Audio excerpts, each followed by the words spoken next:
Hier, du conseil de ville, c'est bon? Conseil de ville du mois de mars 2024. On observe le système de caméra qui est là. On va demander aux gens, donc il y aura des questions à la fin de la période de questions, de se placer devant, de se nommer, même si on les connaît, de se nommer et de poser leurs questions et d'aller directement au but là-dessus. La caméra, par exemple, ne capte pas des questions, mais l'important, c'est qu'on entende le nom et la voix de la personne et sa question. Qu'est-ce qu'il y avait? Il y a aussi le règlement de. Donc, tout le monde sait qu'on ne peut plus enregistrer, on ne peut plus vidéo ou audio, c'est interdit. On l'a ici, le lendemain, c'est dans l'après-midi à peu près que je l'ai mis. À peu près. Et là, vous avez accès à la vente. Alors, maintenant, pour la réglementation sur les comportements et tout, ça vous avait été lu la dernière fois, si je me souviens bien. Tu t'en souviens? C'est ça? OK. Ça n'avait pas été fait, par exemple, M. Christian, sur la séance. Mais ça a la même portée quand même. Alors, OK.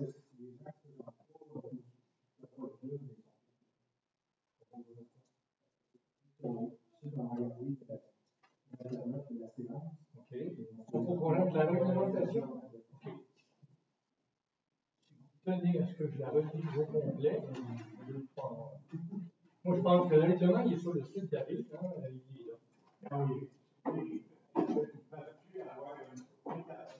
Mais ils vont sur le site David. Quand ils vont regarder, ils vont sur le site, il est là. Le règlement sur le site. Mais, s'il y avait un besoin, je me le dis. Alors, c'est déjà enregistré, ça s'enregistre parfait. Alors, on va vous demander juste de faire attention à une chose, qu'il y a autant pour les conseillers que le papier, parce que les plus proches, quand on bouge le papier, ça a une distorsion un peu qui se fait là-dedans. Alors, on commence.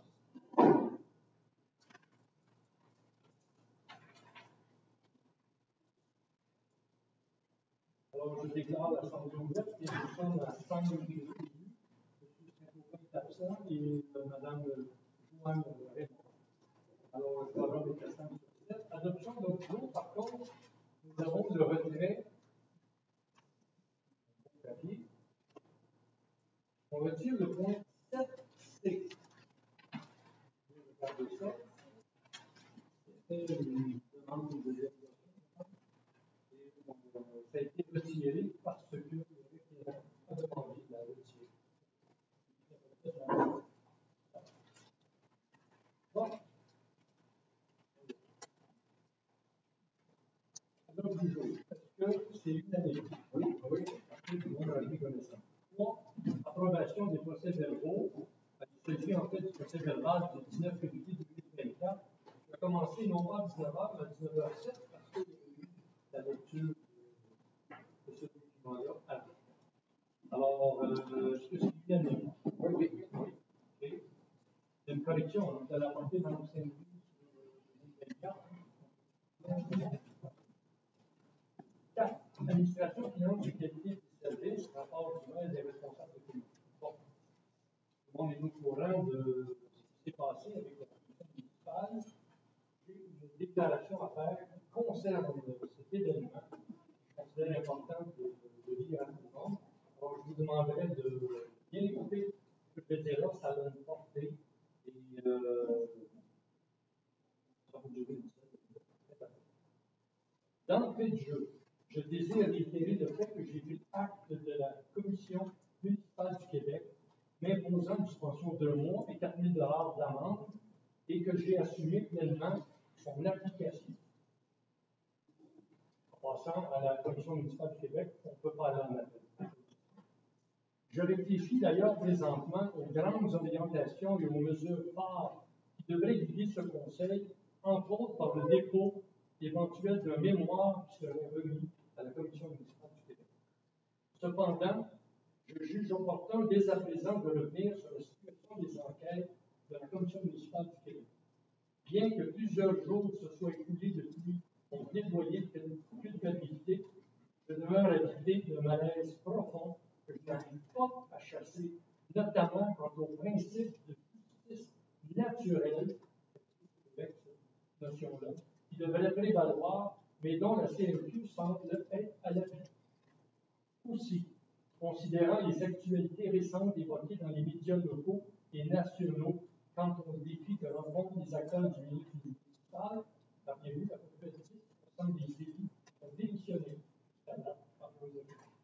Et tenant compte du fait que la décision rendue à mon égard est dorénavant publique, je considère important et justifié de faire connaître, dans un premier temps, certains aspects plus obscurs du déroulement de ce type de dossier dont les méthodes d'enquête utilisées par la direction des enquêtes et des poursuites en intégrité municipale. Je désire également vous partager, selon mon vécu personnel de la situation, les motifs pouvant amener les personnes visées par des allégations de consentement, de manquement, à devoir consentir, plus ou moins librement, à un plaidoyer de culpabilité devant le tribunal administratif. Loin de moi l'idée de miner l'institution qu'est la CNQ. Elle est nécessaire et utile lorsque le processus d'enquête est bien fait. Ainsi, la teneur de mes propos se veut plutôt informative et constructive. Je désire avant tout susciter des réflexions qui permettraient éventuellement que soient instaurées des solutions créatives par la CNQ visant à bonifier adéquatement les relations entre élus, citoyens et employés. La démocratie municipale s'en porterait beaucoup mieux, d'autant plus que nous sommes des gouvernements de proximité. Je suis motivé et déterminé dans l'idée de contribuer à rebâtir la confiance des élus dans un processus visant à faire la lumière sur des gestes ou des décisions posées volontairement ou non dans l'élan de leurs fonctions, mais qui seraient contraires au code d'éthique auquel nous adhérons tous. Toute cette réflexion m'incite aussi pour mes citoyens, comme pour toutes les équipes de l'administration de la ville, à fermement réitérer mes convictions profondes quant à la nature et l'étendue des pouvoirs du maire tels qu'ils sont prévus dans la loi des cités et villes. Replaçons-nous donc à l'automne 2023, période à laquelle la direction des enquêtes et des poursuites en intégrité municipale, appelée la DPIM, débutait, tel que prévoit la loi, une vaste démarche visant à obtenir de plusieurs personnes des renseignements et des documents portant sur des manquements allégués que j'aurais commis dans l'exercice de mes fonctions. Fait à noter, dans le cadre de ces enquêtes, la DPI peut également être appelée à rencontrer toute personne de l'administration municipale ou du public lui permettant de mener à terme son enquête. Bien que je ne puisse confirmer ce qu'il en fut dans le cadre de mon dossier spécifique, je peux au moins vous confirmer que la Ville s'est vue contrainte d'autoriser une quantité non négligeable d'heures supplémentaires, telles que le prévoient nos règles de régie interne, pour des fonctionnaires de la Ville à qui la DPIM a demandé et exigé de fournir une quantité considérable de documents. Je vous rassure tout de suite, je ne sais même pas ce qu'ils ont demandé, je ne vais pas poser la question, ça ne vous regarde pas, mais on le sait, parce qu'on paye les surtaxes, il faut quand même le justifier. Toujours dans le cadre de cette enquête, il n'est plus un secret pour personne que des rencontres auraient été tenues à l'hôtel Estérel, puisqu'une affiche avec la mention CMQ avait été apposée sur une porte menant à un corridor public. Il a été également rapporté publiquement qu'un policier sans uniforme et dans un véhicule banalisé aurait servi de chauffeur pour les chercheurs des mots. En même temps que se tenait cette enquête-là, on faisait aussi une enquête sur un élu de Saint-Sauveur. Je venais là-bas un peu ce qui se passait. Si ce qui précède est exact, bien qu'un tel agissement puisse passer inaperçu dans une grande ville ou une métropole, il en est tout autrement ici. Vous ne pourrez donc être d'accord avec moi lorsque j'affirme que, ce faisant, nous considérerions qu'un organisme public aurait alors manqué de discernement et se serait comporté sans nullement se soucier de l'impact de tels agissements, commis au vu et au su de tous. La machine à rumeurs s'est rapidement emballée et propagée dans une petite communauté comme la nôtre. De ce fait, les citoyens spéculent sur la probable tenue d'une enquête et tous les motifs qui peuvent la justifier, d'autant que certaines personnes rencontrées auraient été, pour plusieurs, des employés de la ville. Il n'est pas anodin de mentionner les circonstances de ma rencontre avec les représentants de la TP.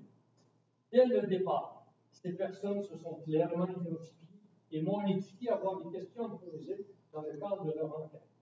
J'ai très rapidement été avisé que la discussion serait captée sur un enregistreur vocal posé sur la table, mais que pour ma part, il ne m'était pas permis d'enregistrer ni de prendre des notes. Il ne m'était pas permis non plus d'être accompagné d'un avocat. J'ai également été sévèrement mis en garde sur le secret des discussions et des représailles. Beaucoup plus tard, j'ai simplement été informé qu'éventuellement, des recommandations suivraient, ce qui ne fut pas le cas. Je tiens à souligner avoir eu l'impression que les questions qui m'étaient posées, auxquelles j'ai tenté de répondre au meilleur de mes souvenirs, ne faisaient jamais vraiment état des motifs complets ou des détails des divulgations, ce qui, avec le recul, me force à conclure qu'il peut être complexe pour une personne visée de fournir une réponse précise et détaillée en l'absence d'un contexte ou de circonstances, d'où mon questionnement sur la validité des faits qui justifie ensuite les manquements reprochés. Ce n'est que lors d'une autre rencontre, laquelle s'est déroulée en vidéoconférence, malgré ma demande qu'elle soit tenue en personne, que j'ai été informé du fait que plusieurs manquements m'étaient reprochés, mais qu'il serait possible de conclure une entente, un accord de culpabilité dans le but de clore ce dossier, même entendu caché. Cependant, il faut comprendre qu'encore à ce stade, les manquements reprochés ne m'avaient pas été présentés par écrit. Bien que de ma propre initiative, j'ai pu faire part de mes observations aux représentants de la DPIN quant aux points discutés verbalement et par des commentaires écrits qui portaient sur des faits que j'avais eu peine à soutirer en présentiel parce qu'on ne me disait pas c'était quoi. On me posait des questions. Malgré ma demande écrite formelle à cet effet où j'avais demandé qu'on me dise, la nature exacte des manquements reprochés ne m'était toujours pas justifiée. S'en est suivi, quelques semaines plus tard, un entretien téléphonique durant lequel on m'annonçait que si une entente n'intervenait pas, un procès serait tenu. Avant d'aller plus loin dans le récit de mon expérience, je prends un moment pour mentionner que dès le début de l'enquête, et ce jusqu'à sa conclusion, bien que j'ai eu à un certain moment précis discuter de la situation avec mes conseillers juridiques, il m'a été formellement interdit d'en discuter avec l'entourage de mon personnel professionnel, ce que j'ai respecté. D'ailleurs, selon ma compréhension, il en est de même pour toutes les personnes qui ont été rencontrées par la CMQ à l'occasion du processus d'enquête. Sur ce point précis, il est bien illusoire d'espérer que les personnes d'une organisation municipale et celles d'une même communauté ne se parleront pas entre elles des raisons pour lesquelles elles ont dû s'absenter, parfois durant plusieurs heures de leur poste de travail, dans un lieu public où il y a des citoyens de Sainte-Marguerite qui y travaillent. Il est farfelu de penser que les citoyens, en accord ou en désaccord avec les façons de faire de leurs élus, ne se parleront pas entre eux de ce qu'ils vont rapporter à la CMQ. C'est bien mal connaître la solidarité en milieu municipal, ainsi que la nature intrinsèque des relations dans les petites communautés, surtout à l'ère des médias sociaux. La CMQ devrait se questionner sur cet aspect plutôt que de faire l'autruche face à cette réalité. Le processus ne s'en porterait que mieux. Le recul face à la situation me porte à réfléchir avec compassion à tous les témoins qui sont rencontrés lors de ces enquêtes, dont assurément des fonctionnaires municipaux, qui non seulement ne peuvent se parler entre eux, mais au surplus qui n'ont pas nécessairement l'opportunité d'être conseillés ni même écoutés par une personne de confiance, les plaçant inévitablement dans une forme de séquestration mentale, et ce jusqu'à l'issue des procédures.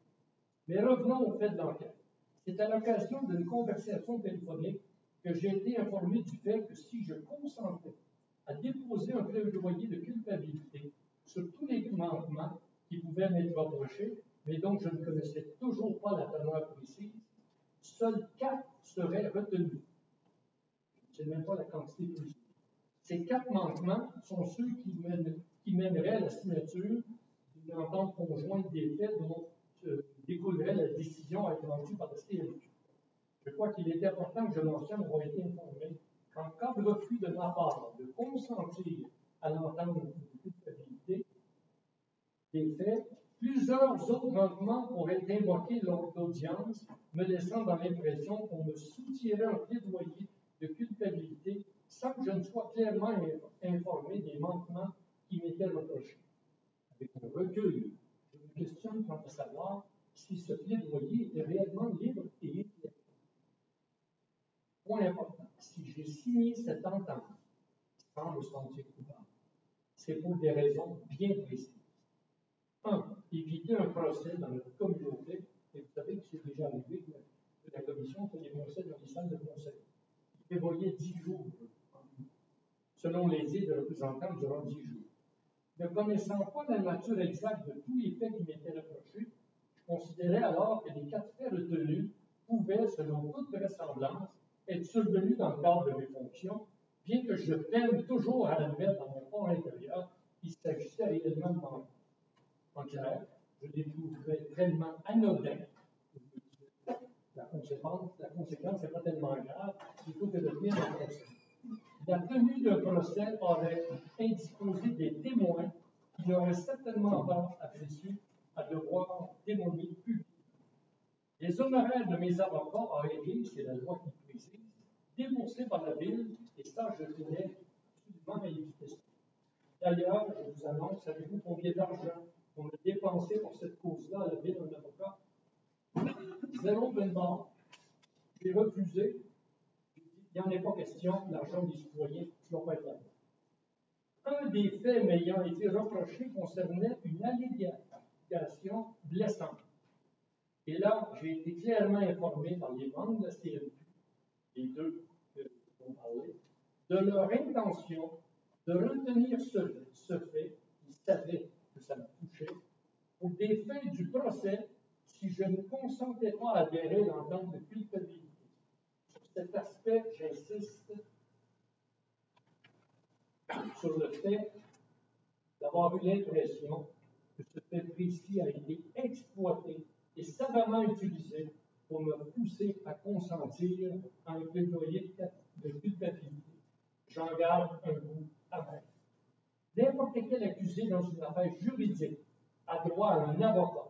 Tout le monde connaît ça. N'importe quel accusé a droit au silence, à la présomption d'innocence, que je juge avec eux parfois que j'ai perçu comme c'était la présomption de culpabilité. À la présomption d'innocence, lui, a droit à la divulgation de la preuve, afin qu'il puisse bénéficier d'une défense pleine et entière. Or, je constate que bien que la démarche de la CNQ, laquelle découle bien souvent de divulgation parfois teintée de vengeance, d'intérêt, d'agenda caché et manifestement bondée de plaisir, puisse mener à des sanctions sérieuses dans le mode opératoire de la CNQ. Cette voie pourtant clairement reconnue dans le droit canadien semble bafouée lorsqu'elle vient le temps d'enquêter sur les élus municipaux. Quand je parle aujourd'hui, je parle pour beaucoup d'autres à la province qui ont vécu des choses comme ça. Donc, je me rappelle Sue Montgomery qui disait qu'elle a été bousculée par la commission. Comme je le disais en introduction, il est primordial pour moi d'éliciter sur mon opinion à l'effet que le tribunal administratif de la Commission municipale du Québec semble errer dans son interprétation de l'article 52 de la loi sur les cités et villes, portant sur les pouvoirs du maire d'une ville qui est présentement affiché à l'État. Les 4 manquements qui m'ont été reprochés concernent ces pouvoirs liés à l'article 52 de la loi des cités et villes. Pour information, au Québec, il y a 1108 villes, dont 878 sont sous le Code municipal du Québec et 230 sous la loi des cités et villes, ce que nous sommes. Les droits d'un maire dans l'exercice de ses fonctions diffèrent et sont nettement plus étendus avec la loi des cités et villes. Un maire d'un code municipal est obligé d'aller voir sa directrice générale, ne peut pas aller voir les autres directeurs. Ce qui n'est pas le cas avec la LCV. Je vous l'explique à partir d'un jugement de la Cour supérieure. Je me permets de porter à votre attention un extrait du prononcé du 11 décembre 2020 dans l'affaire Montgomery, Ville de Montréal. C'était Sue Montgomery qui était mairesse de l'arrondissement. La Ville de Montréal la poursuivait. Et elle les poursuivait, mais la Ville de Montréal avait fait des revendications sur elle. Et ça a été un procès qu'elle a été, elle, en cours supérieure. Je l'ai dit tantôt, la commission municipale n'avait pas droit de faire. Alors, sous la présidence de l'honorable Bernard Saïla, juge à la Cour supérieure, lequel est fort éloquent sur l'application de l'article 52 de la loi des cités vides, je me permets de reprendre brièvement. Je vais vous citer ce qu'il dit par la tête. Il écrit dans son jugement que le maire est le chef de l'exécutif de l'administration municipale. À ce titre, les lois municipales lui accordent des pouvoirs qu'aucun autre élu de la municipalité ne possède. Il est investi de pouvoirs généraux, importants hors du conseil, alors que les conseillers municipaux n'exercent généralement le pouvoir décisionnel au sein du conseil. À ce sujet, la Cour d'appel du Québec avait écrit à des propos suivants. Pour le maire, il s'agit d'un rôle et d'un statut particulier. Un maire possédant des pouvoirs généraux, alors que les conseillers municipaux, sauf exception, agissent uniquement de façon collégiale au sein d'un conseil. De façon générale, les pouvoirs propres au maire abondent dans les lois et permettent ainsi d'apprécier l'ampleur et la nature des fonctions réelles et concrètes. Bref, les maires occupent une charge publique à la fois unique et importante dans le domaine municipal. Parmi les pouvoirs et les droits exclusifs que la loi confère aux maires, on retrouve le droit de surveillance, investigation et de contrôle. Étymologiquement, ce sont des mots qui sont faits. Surveillance, c'est pas regarder l'autre bord de la clôture. Contrôle, c'est pas juste regarder aussi l'autre bord de la clôture. Investigation, c'est de l'enquête. Alors, ce sont des mots qui sont forts et qu'au fil des siècles, étymologiquement, ils n'ont pas perdu de leur force. De l'avis du, là, c'est le juge qui parle. 108, un de ces points. De l'avis du tribunal, de tels pouvoirs permettent au maire d'avoir accès de plein droit à tous les documents de la municipalité, sauf si la loi l'interdit, ce qui est le cas ici à Saint-André. 109. Sous réserve de son obligation de faire rapport par écrit au conseil, qui peut réviser la décision, le maire peut aussi en tout temps suspendre sans traitement un fonctionnaire de municipalité. C'est pas grave, c'est indiqué que 110. C'est là qui est plus important. Et c'est là que le bas blesse. De façon générale, les auteurs qui connaissent reconnaissent que les droits et pouvoirs dévolus au maire en application de l'article 52 lui permettent de communiquer avec tous les fonctionnaires de la municipalité sans même avoir à passer par la direction générale. En raison de ce pouvoir général de surveillance de l'administration municipale, un maire n'est pas tenu, à notre avis, c'est le juge qui parle, de passer par le directeur général pour communiquer avec les autres fonctionnaires ou employés de la municipalité, comme le prescrit de façon générale la législation municipale. On entend dire que non, le maire n'a pas le droit, mais 52 donne ses droits. 111, en raison des fonctions que le maire occupe et de sa charge, il doit agir avec prudence et faire preuve de réserve, notamment lorsqu'on parle de relations de travail ou de situations particulières de l'employé. Ce qui m'était reproché, c'était de l'ingérence que j'avais droit. On me disait que j'avais donné des ordres, je n'ai jamais donné d'ordre. Alors, c'est pour ça que je dis 52 pour bien de 114.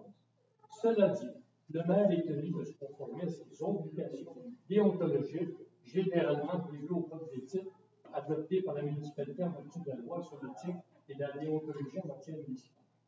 Alors, ça termine là, mais une page.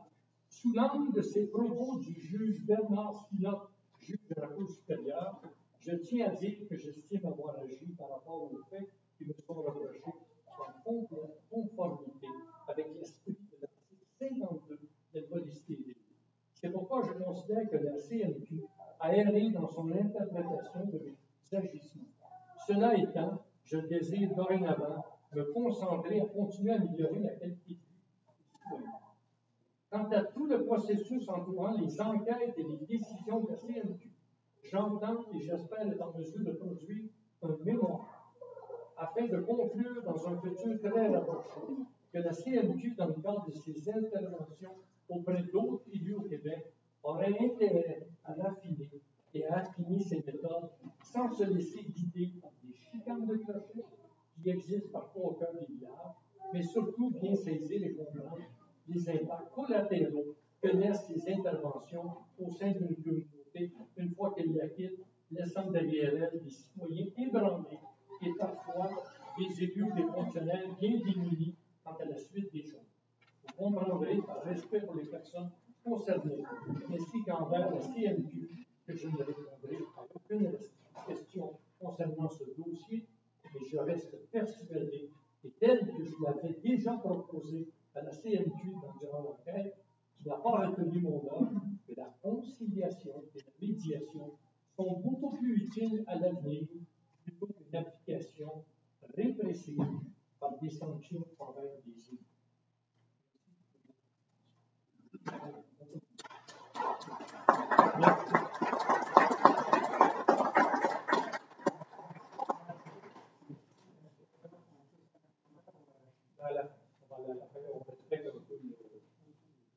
Alors, approbation des procédures de l'effet, inspection des faits ordinaires. Madame le maire,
merci.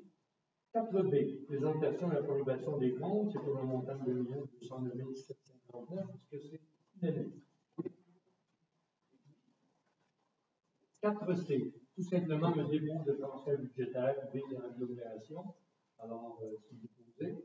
4D, dépôt et présentation du projet de règlement et avis de motion du règlement modifiant un règlement qui décrète des dispositions sur le financement de certains biens, qu'on voit traditionnellement. Alors, c'est un dépôt. Avis de motion du règlement concernant la division du territoire de la ville en 6 districts électoraux. Vous savez, on l'avait annoncé dès le début de notre mandat. 6 districts électoraux vont être créés, vont permettre, autrement dit, de voter par district pour les conseillers. Le maire, bien entendu, c'est à la générale. Alors, je déclare donner avis de motion qu'un règlement concernant la division du territoire de la ville en 6 districts électoraux sera présenté pour étude et adoption à une séance subséquente. Oui, je vois. Avis de motion aussi. Le dépôt, c'est un avis de motion en même temps. Le dépôt de transfert budgétaire, 4D. 4D. 4D, c'est un avis de motion du règlement décrétant les dispositions sur le financement de certains biens. Voilà. D'accord, merci. 4F, formation, conférence, adaptabilité et innovation, naviguer avec agilité dans un monde d'incertitude. Alors, c'est une formation qui est donnée, je pense à la David, comme ça, et Saint-Adolphe, et à laquelle Mme Raymond et moi allons assister. Est-ce que c'est unanime? Oui. Nomination d'un maire suppléant. Vous vous rappelez, durant le temps que j'ai été suspendu, il fallait qu'il y ait un maire pour présider. Comme M. Morin était en vacances, nous avions nommé Mme Lepage, mais là, nous revenons à M. Morin pour être nommé comme maire suppléant et maire substitut du Conseil des maires de la MRC. Est-ce que c'est unanime? Oui. 4H, convention collective, nomination du comité de négociation. Bon, vous savez que les négociations vont commencer éventuellement. On est plutôt 2 personnes ont été retenues, Mme Julie Fort et Mme Isabelle Tessier. pour faire partie pour la ville. Est-ce que c'est bien? Oui, oui. Il y a le fil d'avocat qui va nous assister, bien sûr. Nomination au comité de santé et sécurité de travail, en fait, il y avait Pierre Drouin qui était là, qui est remplacé maintenant. Il y a Régis Poinard qui va être là, et Luc Mercier, chef mécanicien. Alors, les deux sont nommés. Est-ce que c'est bien? Oui. Acceptation de la démission de Mme Lynne Baillargeon, responsable des communications. Mme Baillargeon, pour sauver le maçonnet, sa création, c'est vraiment quelque chose. Je connaissais des valeurs de Mme Baillargeon, de minutie, d'exactitude du français. C'est vraiment un modèle. Elle va rejoindre sa famille. Les familles, ça va aller gauche. Voilà. Est-ce que c'est unanime? Oui. On la remercie. Moi, j'aurai l'occasion de l'avoir. 4 cas. Contribution aux organismes. Bon. Il y avait eu la dernière fois un blocage sur une. Et on donne à l'association des libéraux de la Montée-Charbois de 200 qu'ils ont. Et le club bizarre passe à 2000. Je vous explique pourquoi. L'année passée, ils ont eu 5000. Ils se sont occupés de tout ce qui était de nous fournir l'appareil pour nettoyer les bateaux, l'électricité, le gaz. En tout cas, il y avait les toilettes, il y avait tout le monde. Nous retournons au garage municipal. Alors, comme nous retournons là-bas, on revient à une somme de 2000. Alors, M. Baudouin va se déclarer son conflit d'intérêt parce que c'est unanime. Oui. Voilà. Pour ceux qui ne sauraient pas, c'est la ville qui nettoie tout bizarre l'hiver, toute la neige au complet. C'est par le contrat de vente qui avait été fait du permis terrain. C'était prévu. Comme ça. Ça devient donc un stationnement qui est public. Donc, les motoneigistes, les roulottes, les bateaux et même les véhicules pourraient aller se stationner là. C'est longtemps. 4L, prise d'habitation, comme à chaque année, on passe de 1395 à 1839, on a à payer, le 10 on doit payer sur le budget de 10 000 remis. Est-ce que c'est une année? Oui. La couverture va être faite au début de l'académie municipale au Parc Édouard-Masson. Vous avez été offert dans le temps par la MRC, c'était gratuit. Alors, on l'a reconduit, et là, la ville doit payer, et c'est un contrat avec Cogeco de 60 mois, soit de 5 ans. Et c'est un coût de 6 002 pour les 5 années. C'est quelque chose qui est important pour les dames qui s'occupent. Mme Patricia Combeau, Stéphanie Harvey en ont besoin de unanime. La Charte de la langue française, on a besoin de désigner un émissaire. L'émissaire, c'est un âge. Et c'est Mme Ford, qui est très forte en français. Donc, est-ce que c'est unanime? Oui, oui. Tenue d'une vente de toile de feu, Mme Fleurette Tremblay, artiste peintre par Enchère silencieux. Mme Fleurette Tremblay était une résidente de Lacroche. Son mari, M. Beauchamp, est décédé. Elle avait donné à la ville les toiles qu'elle avait. Elle avait une quarantaine. Il y en avait quelques-unes qui avaient été vendues. En autant que l'argent retournait à la Fondation des écoles primaires. Comme on sait que la Fondation des écoles primaires n'existe plus, c'est pour les enfants, les fonds qu'on va faire de cette antenne-là, l'enfant silencieux qui va être affiché ici, les toiles sont affichées, puis les gens pourront mettre leur nom, s'ils veulent donner pour le montant, vont aller directement à l'école. Est-ce que c'est unanime? Oui. Il y en a quelques-unes de ces toiles, moi, je fais vraiment partie. 4P. Marché public, Lac-Masson, c'est une entente de partage de gestion. Encore une fois, le marché public appartient à la ville. Les installations qui sont là ont été payées par la ville. Ces installations-là sont confiées, dirigées par le service des loisirs qui s'entendent avec Capot Marguerite pour bien le gérer. Les utilisateurs, il y a 12 cases, pendant 14 semaines, paieront chacun 15 pour opérer, et le 15 ça va donner une somme totale de peu près 2400, choses comme ça, à la fin de l'année. Va être remis au Café Marguerite pour ses employés qui vont gérer le marché public. Alors, c'est beaucoup moins cher que l'autre marché public qui était ici. À l'époque, la ville payait entre 12 et 15 000 par année à la responsable du marché public, Et les exposants payaient 90 $ par jour. C'est ça que ça avait conduit à un moment donné, et on pense que cette famille-là va être payée. Oui. 5. Sécurité civile, incendie public, c'est M. Boulon. Oui, bonsoir. Mois de février, il y a eu seulement la garage d'incendie, 100 citoyens, dioxyde de carbone. Il a été un accident mortel, c'était un premier aussi arrivé. Les premiers répondants ont une norme technique passée.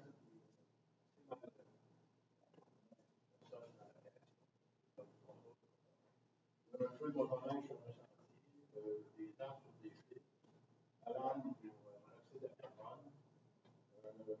7 appels pour les premiers répondants, un total de 31.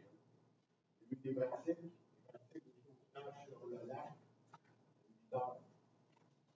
Donc, pour tester les combinaisons et toutes les situations possibles. Il y a eu une simulation d'accident mortel et l'évacuation médicale de 6 victimes en même temps. C'est une pratique qui était faite avec le service d'incendie de la résidence de lac aussi. Donc, se sont unis les deux pour vraiment synchroniser pour améliorer le service au cas où il y arriverait une vraie accident. Le rapport pour la moitié. Merci. 5B. Embauche de Mme Nadia Perron, première répondante. Attendu de besoins de ressources humaines au service d'incendie, le Conseil accepte la recommandation qui était faite par le service d'incendie et procéder à l'embauche de Mme Nadia Perron à titre de première répondante à compter des présentes selon la convention d'embauche à intervenir et selon les dispositions d'entente locale. C'est des cours, je pense que vous avez suivi Mme Perron, ensuite vous devenez premier répondant. C'est une année. Oui.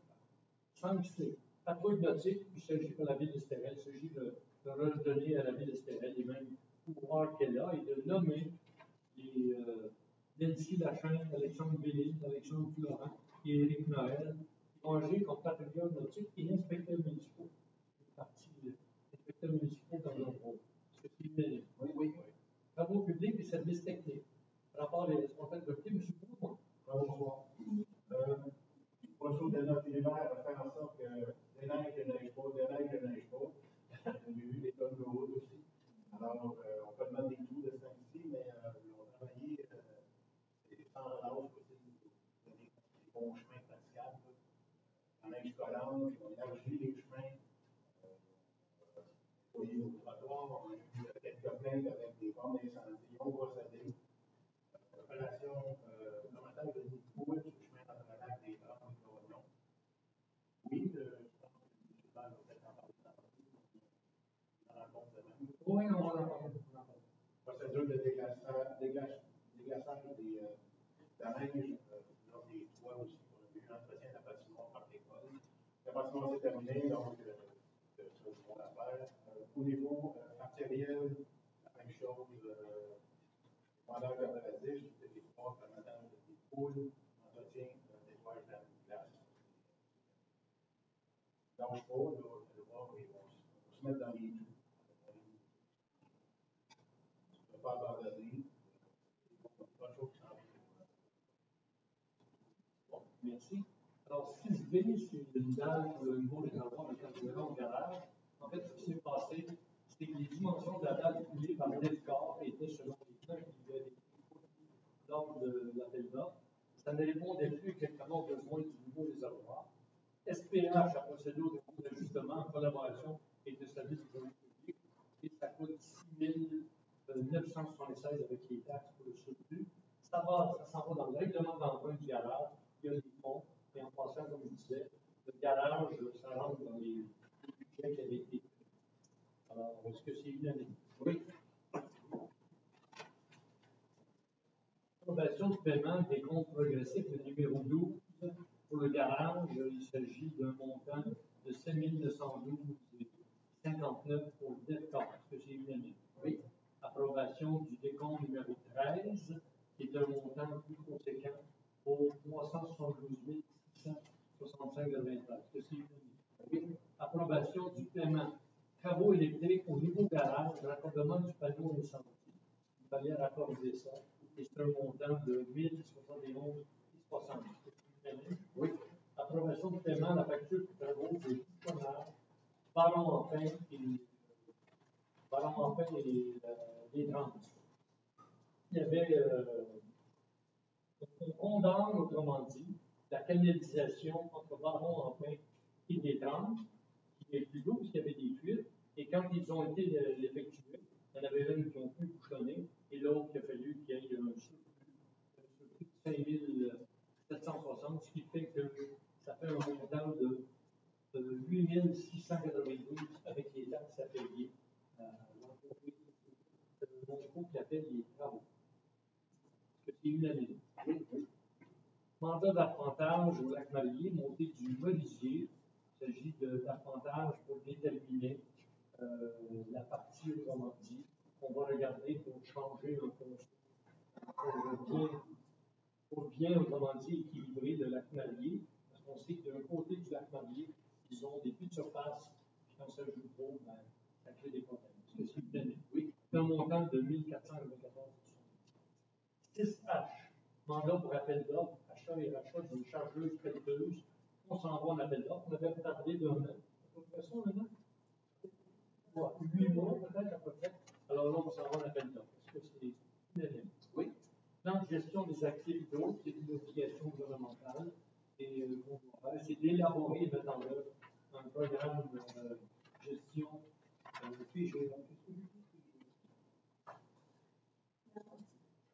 plan de gestion des actifs et municipaux, transmettre au ministère des Affaires municipales l'application au plus tard le 31 décembre 2026. Est-ce que c'est unanime? Urbanisme, environnement et mise en valeur du territoire. Alors, à votre choix, monsieur, l'environnement et l'urbanisme. On va commencer par l'environnement. Jean n'est pas là. On a constaté qu'on a publié un permis d'abattage d'arbres, un permis d'extraction sanitaire, un permis pour un puits, un permis de rembler des baies, 11 remboursements de dépôt de garantie pour les constructions de donc, bord électrique 240 volts sur le site de l'hôtel de ville, on parle de 30 sessions de recharge au cours du mois de février, sensiblement la même chose que pour l'an passé, pour une remise de 48,44 $. Donc, il est important et urgent d'installer une nouvelle borne de recharge rapide dans le stationnement public en face du débarcadère. Donc, conclusion, il va y avoir un achalandage. On a quelques statistiques ici, là, on voit que le nombre de recharge se maintient dans les dernières années. Pour ce qui est des puissances maintenant, nous sommes maintenant branchés au Wi-Fi avec le service des comptes publics. Pour ce qui est du calendrier 2024, on est passé à l'horaire d'hiver, nous sommes passés à l'horaire d'hiver depuis le mois août. Nous sommes passés à l'horaire d'hiver. Pas officiellement. Je ne pense pas qu'on soit à l'horaire d'hiver, mais depuis le mois. Non, mais c'est ce qu'ils font. Ah, il y a une faute là. Oui. Donc, je propose qu'on est à l'heure de printemps, ce que j'espère. Très bien. Bon, et ça, depuis, bon, alors, on dit cet article. Informations diverses, site pour lavage des embarcations et autres équipements nautiques relocalisés au garage municipal. Demande à toutes et à tous de ne pas tomber dans la pelouse jusqu'à la floraison des pissenlits. Ville Amie des abeilles, Amie des monarques, escouade pissenlits. Donc, l'idée, c'est de donner une chance à cette bête-là de polliniser pour accentuer le cycle de la vie. Donc, entente signée avec la firme Phyto pour 2024 concernant le contrôle du mégafile à l'épi au lac Masson. Donc, pour ce qui est du mégafile, ça demande un suivi sur le long terme. Donc, s'assurer qu'il n'y ait pas de reprise du mégafile. On est quand même chanceux parce que c'est essentiellement au débarcadère, vers la décharge du lac, pour le mégafile. Donc, la tendance à pouvoir aller dans l'autre sens n'est pas là. Donc, bonne chance pour les villes en arrière. Voilà, c'est tout. Les urbanistes sont pas urbanistes. Donc, ça, bonsoir. Pour ce qui est des permis émis en février 2024, alors on est dans un total de 11, vraiment en 2023, on était à 36. Donc, on voit qu'il y a vraiment une baisse significative. C'est probablement une conjoncture là, actuelle liée au coût d'intérêt, à la conjoncture économique mondiale, on pourrait dire. Donc, Donc, bon, ce qui est de la valeur des permis, on voit que ça va baisser. Le nombre de logements créés, ça va baisser. Donc, pour ce qui est de la tendance annuelle, c'est sensiblement la même chose. Donc, on voit des baisses assez significatives. Maintenant, pour ce qui est des requêtes, c'est-à-dire des plaintes enregistrées au service d'urbanisme pour la gestion des plaintes, on est un total de 6 plaintes reçues. Donc, compléter 0, bien souvent, bon, on doit avoir un suivi qui doit se faire. Donc, c'est pas évident nécessairement que ça va être traité immédiatement. Donc, souvent, le suivi demande plus de temps. Donc, c'est pour ça que pas nécessairement de plaintes qui ont été réunies à ce moment-là. Donc, maintenant, on a aussi un inventaire des plaintes reçues depuis le début de l'année. On parle de 11. Ben, des plaintes. Des requêtes, on va les appeler comme ça. Il y en a 7 qui ont été complétées. Donc, on a fait le tour du numéro. Certains ont seulement remarqué que la présentation du conseil est nouvelle. C'est Alexandre de suggérer cette formule.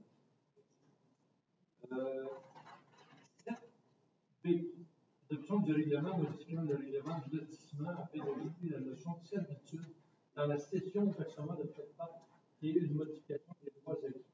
Attendu qu'il y a lieu d'ajouter de modifier les dispositions dans le règlement son emprunteur pour ajouter la notion de consentement de servitude au versement dans le calcul des prête-part. Ajouter une situation de droits acquis d'une opération cadastrale initiée par la ville impliquant de l'existant. Oui, oui.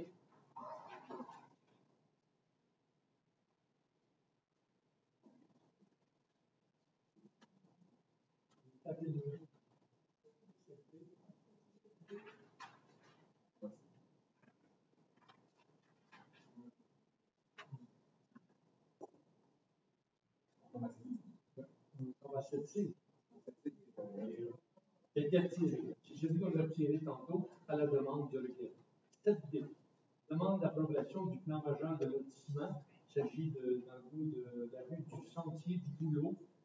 Attendu la recommandation du CCU, du comité consultatif urbaniste, favorable au projet, en principe dans son ensemble, et formulant certaines recommandations, à savoir que lors du dépôt définitif de tel projet, les documents demandés et requis devront être soumis, que les corrections devront être faites et les demandes de dérogation concernant la superficie devront être déposées pour les lots 14, 15 et 16. Que le pourcentage des pentes de terrain et des sections de rue devrait être identifié au plan de lotissement, que les plans d'ingénierie pour la rue devront être signés et cédés. Alors, c'est la procédure normale. C'est unanime. Oui. Cette toponymie. Modification du numéro civique à la demande du citoyen du 188 Chemin Masson pour la rue du Sapin. Ça, c'est les maisons qui sont dans le fond. Porter des adresses qui donnaient sur le chemin Masson.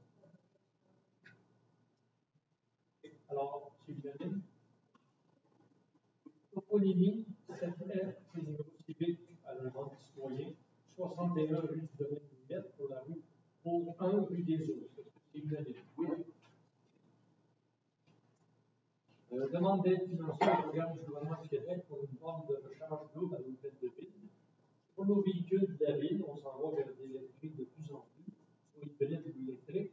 Alors, comme le gouvernement du Québec offre des subventions de 50% des dépenses admissibles pour le maximum, on fait la demande. Est-ce que c'est unanime?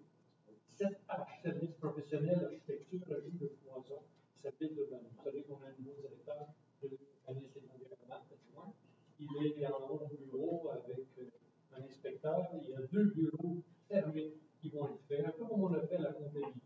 Alors, il s'agit d'engager Gabriel Rousseau, qui est l'architecte pour 2 000 plus taxes. Mandat pour appel d'offres, corridor, Lac-Masson, phase 2. Alors, la phase 2 est en cours, autrement dit, alors, est-ce que c'est unanime? Oui. 7J, la collecte de bacs à matière résiduelle MRC, c'est aussi l'appel d'offres. C'est principalement attendu l'appel d'offres. On a plusieurs options dont la collecte en camionnette. Nous avons une dizaine, peut-être 15 rues. On voudrait que ce soit un petit camion qui le fasse. Et je pense au lac Viola. C'est une particularité. Alors, on donne notre accord à la MRC. Il va contacter les services concernés pour décider quelles rues vont être servies de cette façon. Est-ce que c'est unanime? Oui. Loisirs et vie communautaire, M. Van et communication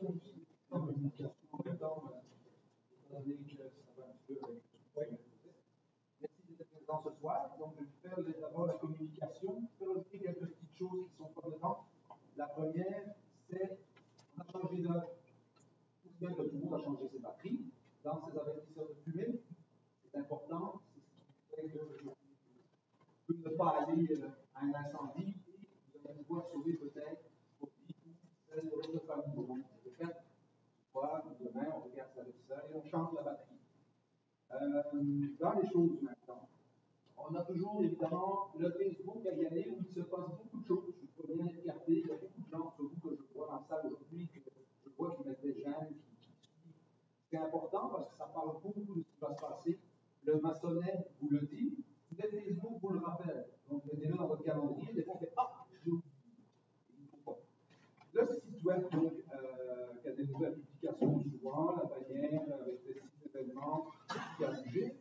L'infolette que je vous envoie par email, etc.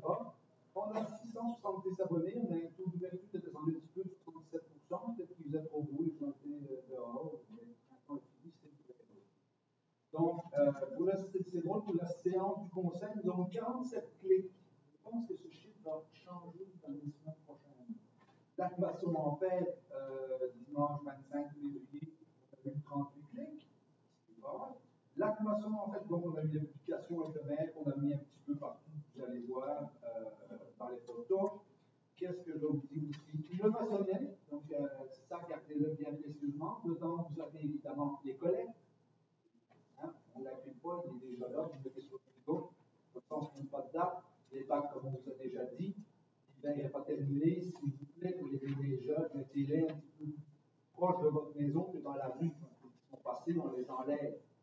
On a encore vu qu'il était explosé. C'est pas qu'il le fait exprès, c'est qu'il ne peut pas descendre de son camion, c'est interdit d'aller bouger. De toute façon, c'est drôle, c'est toujours les mêmes qu'on voit. Donc, à ceux qui le font, pas toujours. Le modulaire, donc, nous l'avons eu évidemment. En février, il y aura pour la programmation printemps 2024. Vous avez les affiches qui vont être distribuées un petit peu partout. La programmation est écrite et déjà en inscription sur le site. Concernant le camp de jour, vous aurez aussi, je rappelle la date, ça va être le 27 mars que l'on inscrit nos enfants, vos enfants, tout le monde, passez ce message. Évidemment, le camp de jour est un camp qui marche très bien. Encore cette année, nous aurons une agence qui va venir et qui va avoir le personnel adéquat. Mais je vous encourage à aller sur le site de la ville et d'inscrire peut-être des gens qui veulent venir travailler pour nous, autant qu'en jour que pour la marina, que pour la plage.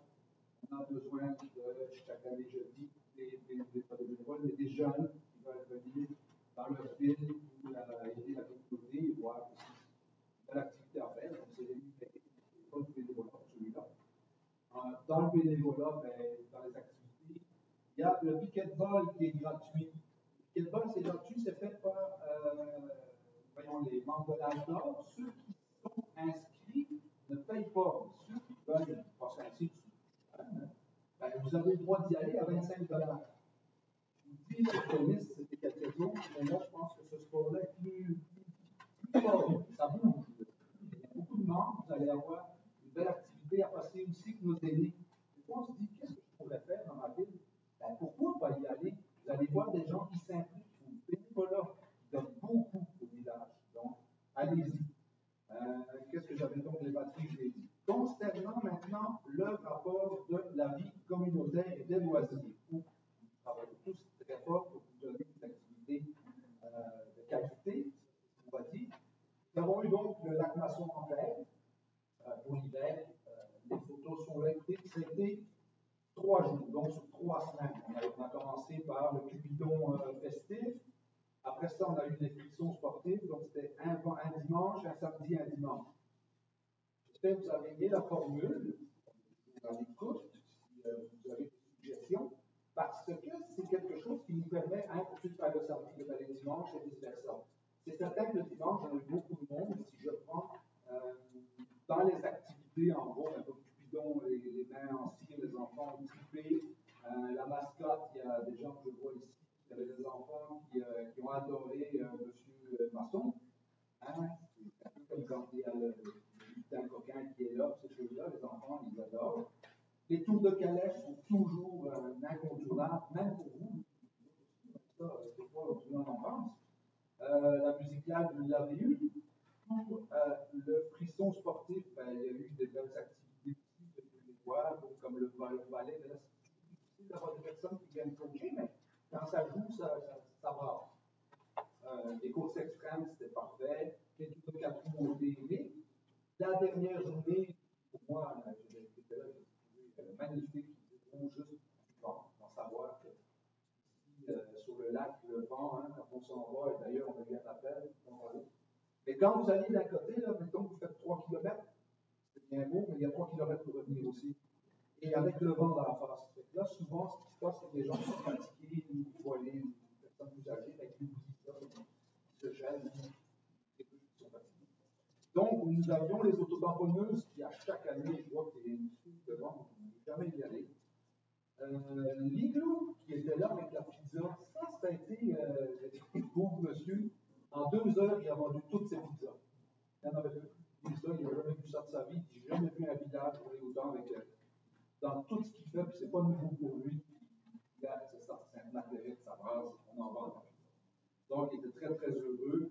Lucky Luke, que vous avez pu voir, qui maintenant est venu. Donc, en fait, le Luke, c'est que Luke, quand on parle avec les artistes qui viennent, je vous le dis, même si c'est rendu ma musique pour l'été, dans mon Spotify, j'écoute ça à la maison, c'est très beau, ça fait changement de ce qu'on écoute. C'est un artiste à découvrir. Je ne le connaissais pas. Puis là, ben, bravo pour ce qu'il a fait. Il a mis une belle ambiance d'ailleurs dans fermer ça.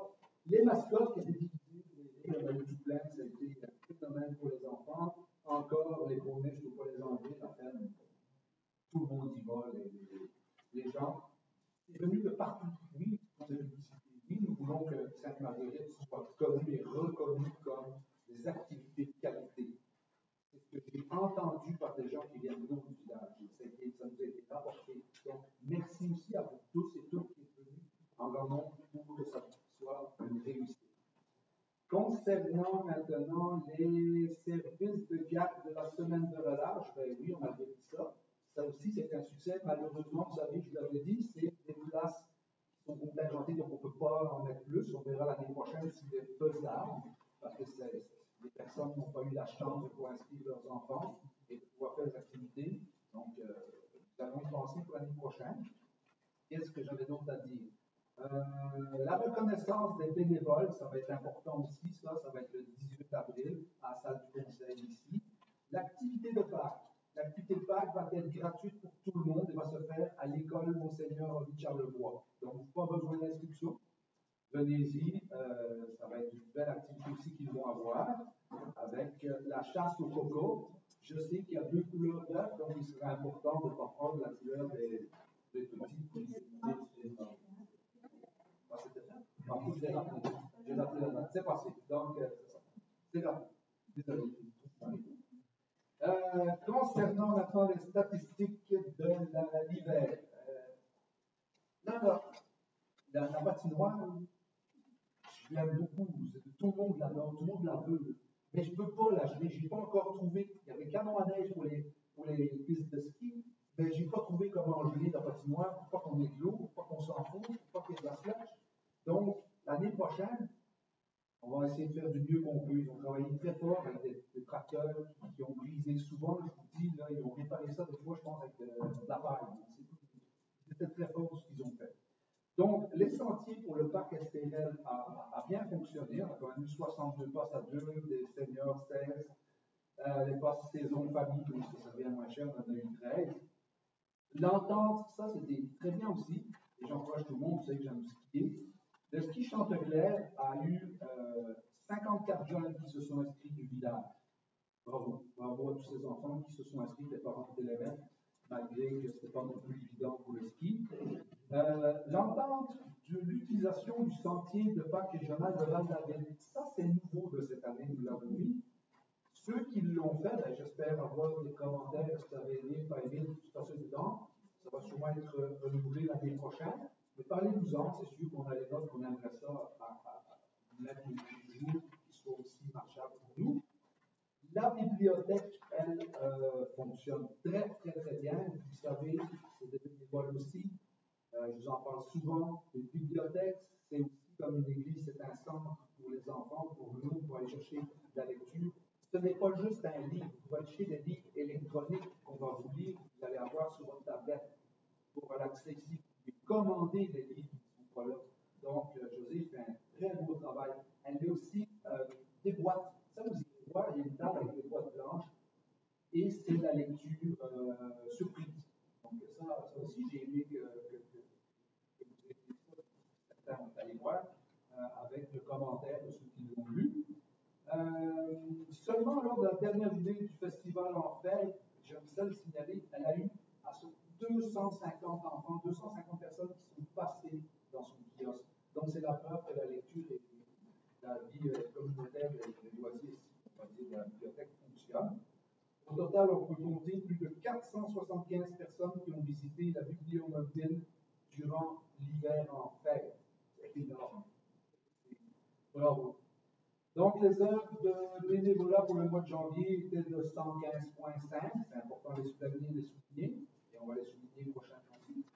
L'heure des bénévoles pour le mois de juillet, bon, ça je l'ai dit, et 2 mois de bénévolat étaient faits, c'est 2 entre bénévoles.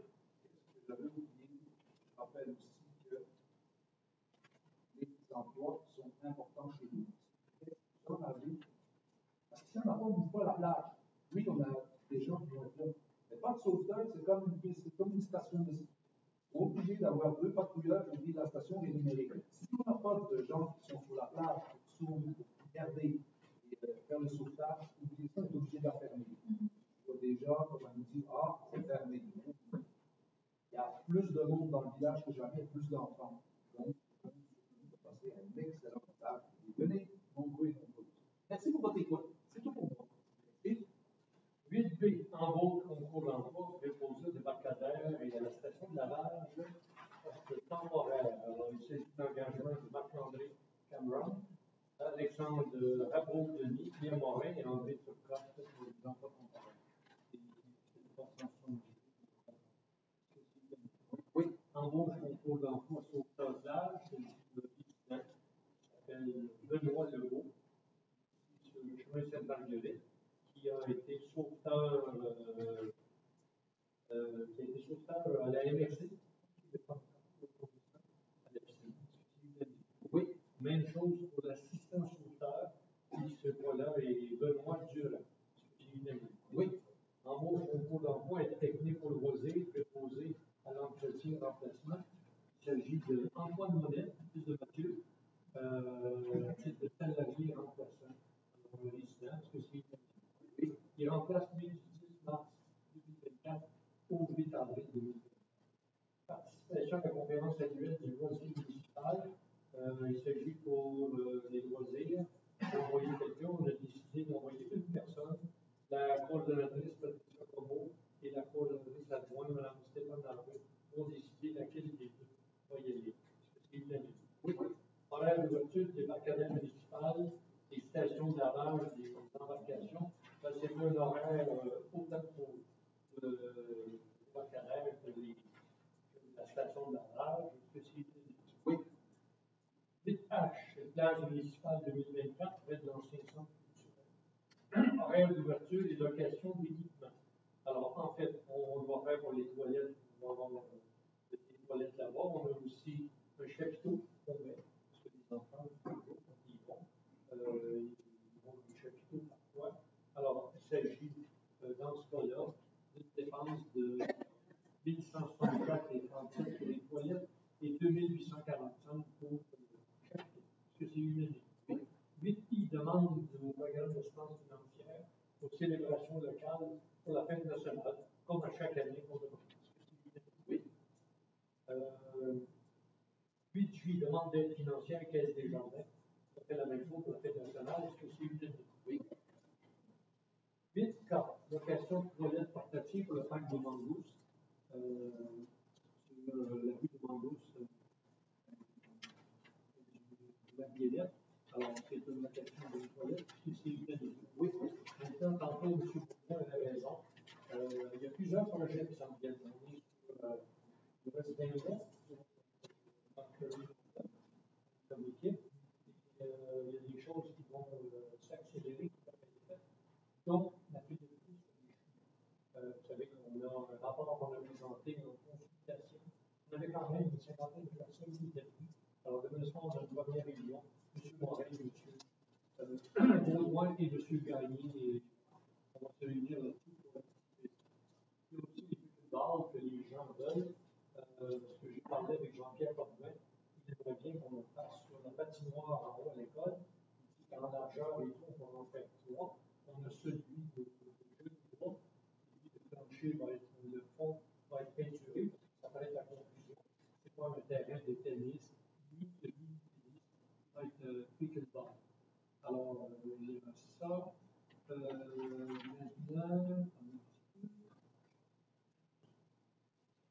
Maintenant, alors, correspondance, il n'y a rien.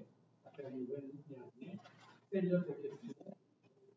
Quelqu'un dans le groupe, j'ai oublié tout à l'heure, c'est important, vous savez que quand on a des champions, soit pédaliers ou quoi que ce soit, et on parle de Frédéric Dominique, qui a été à Las Vegas, et qui a remporté la 3e place son soir. Je la félicite, je la voyais dans les voies, c'est une famille de sportifs. Le fils, Oui, il a gagné au judo. vous parlez que le père, Vous en parlez, mais voilà, c'est comme ça. Si vous en avez des réussites, dites-nous-le. C'est important de souligner puis là, bravo, parce que c'est pas évident d'aller une compétition internationale de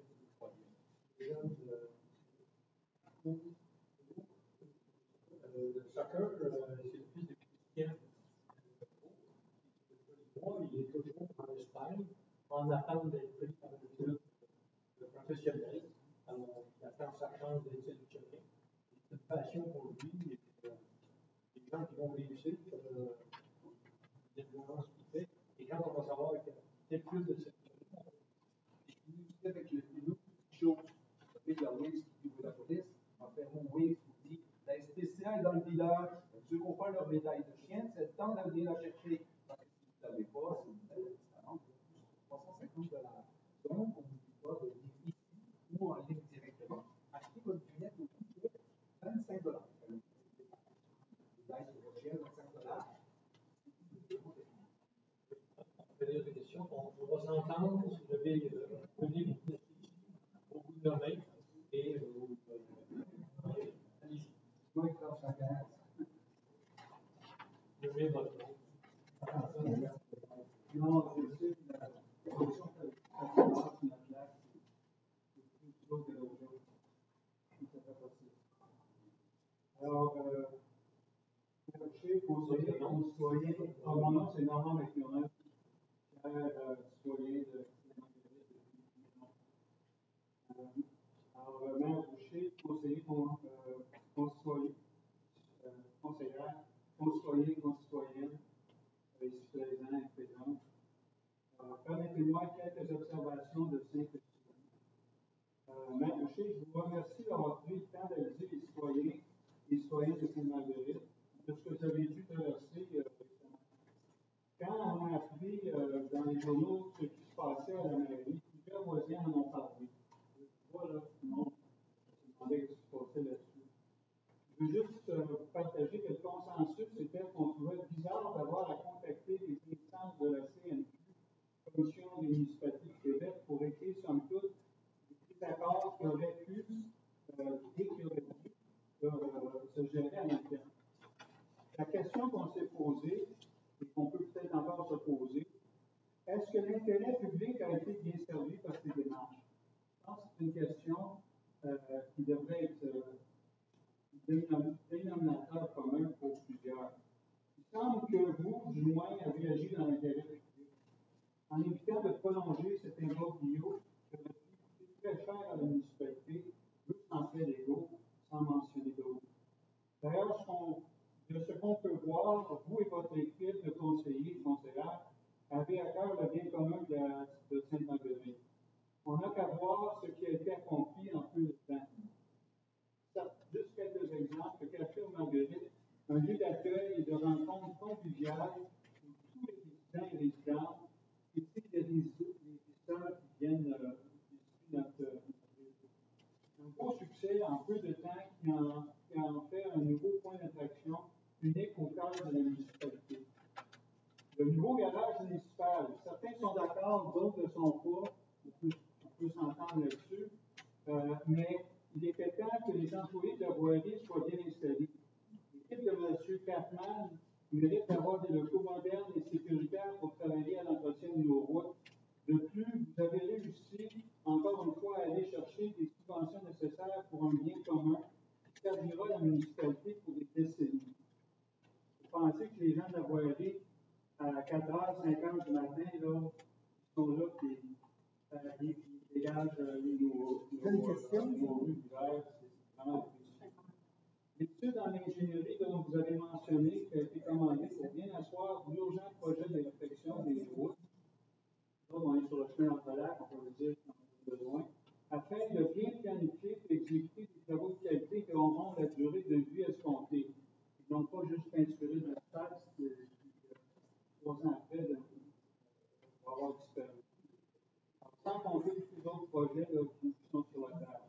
Alors, M. le maire, on vous remercie, vous et votre équipe, et vous encourageons fortement à continuer à aller de l'avant, autant que possible, en synergie avec tous les groupes qui ont d'abord et avant tout comme intérêt celui du bien commun. Je vous remercie. Une dernière question.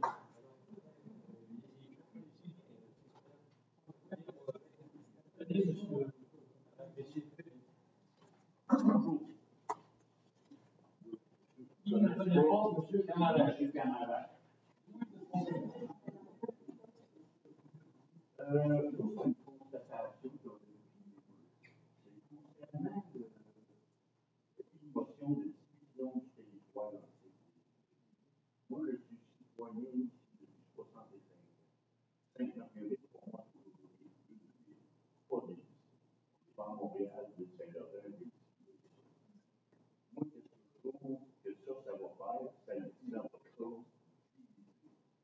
C'est pas bon. On n'a pas besoin de ça. C'est pas assez bien. Moi, de la croche, de la cuisine, de la famille, on en a assez. On aimerait ça que ça reste plus. Pas tous les partis. Ça fait quelques temps, il va y avoir un conseiller dans le district. Bon, puis ce conseiller-là va-tu travailler dans notre district? Ce sont tous des. J'aimerais compter les liens. Quand on dit diviser, nous sommes une division, on a dit de district. C'est pour favoriser encore plus le sentiment d'appartenance à l'unification. Les expériences passées ont prouvé que les villes qui ont fait ça pour la plupart. Ma question n'était pas ça. Ma question était est-ce que le conseiller, on va travailler à l'heure ou juste le conseiller est un membre du conseil pour voter sur tous les districts, sur tout le complet. Mais il s'occupe bien de district. Non, c'est pas qu'il s'occupe, il s'occupe de tout ce qui se passe dans la ville, et il est particulièrement attaché dans le district avec un groupe de citoyens qui auront, autrement dit, un point de référence. Moi, en tout cas, mon opinion là-dessus, je crois que j'ai le droit, parce que j'ai la parole à la version. Donc, on va faire tout, on va dire. C'était un peu pour éviter ça aussi. Ben, on va dire que vous ne prenez pas de la bonne manière, parce que ça, ça va créer après une entre les deux. Vous dites que le monde se passe, c'est sûr que ça se passe bien. Dans le monde, on dit tout la même affaire. Oh, tu vas voter, tu vas avoir des fois, tu vas voter contre. Prenez-les comme vous voulez, tout le monde décide de faire, on s'en est tous de faire. Ça, c'est la France. Ça, c'est mon opinion. Moi, on s'en va avec eux. Je trouve que ça va diviser. Quand un district va avoir quelque chose, ben là, les gens qui restent, les titres, ça veut dire qu'ils vont jouer ça dans leur combat. C'est pas comme ça que c'est géré. C'est pas une question de district vient d'avoir ça. C'est pas comme ça. Ben, le monde va le voir. On verra. On verra les deux. Parce que c'est mon opinion. J'espère que ça créera plus de division. Parce qu'on aimerait ça pouvoir alimenter le restaurant sans entendre parler de choses. Oui. Mon café va être meilleur. Exact. Merci. Est-ce que d'autres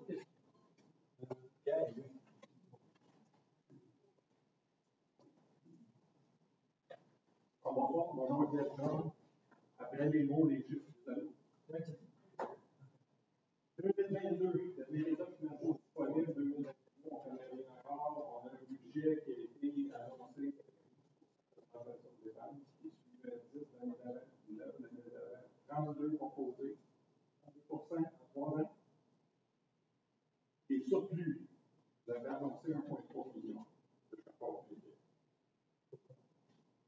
C'était de 3,3 millions en 2022. Ouais.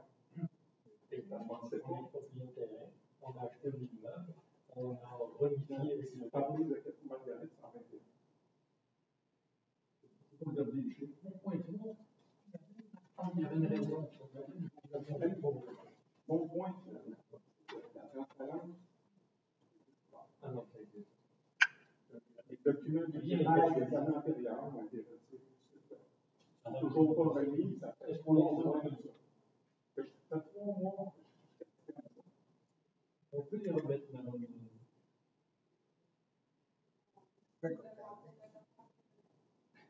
Moi, je n'ai pas de problème à remettre. Il y a On va voir que c'est le conseil de demander des enjeux. ce genre de rien qui est caché.